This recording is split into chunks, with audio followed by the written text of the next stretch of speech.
दूध से स्नान कराइएगा भगवान भोलेनाथ को। ओम पयः पृथिव्यां पय औषधि कुपयो दिव्यंतरिक्षे पयोदाह पयस्वती प्रदिशः सन्तु मह्यम्। शाम्ब सदा शिवाय नमः पार्थिवेश्वराय नमो नमः। पयः स्नानं समर्पयामि उपरान्तेन पुनः शुद्धोदकजल स्नानम् आचमनीयं जलं समर्पयामि। ओम इमं मे वरुणस्तुति हवमद्याचमडया त्वामवश्युराचके। दधि स्नानम, दधि से स्नान कराइएगा भगवान भोलेनाथ को।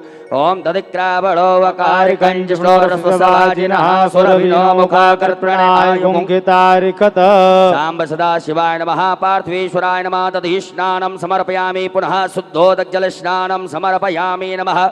ओम उपास्मै गायता नरः पौमानयन्दवे विदेवान् यक्षते। सांब सदा शिवाय नमः। दोदकजल स्नानं समर्पयामि नमो नमः। उपरांतर्गतेन घृत स्नान से स्नान कराइएगा। ओम घृतम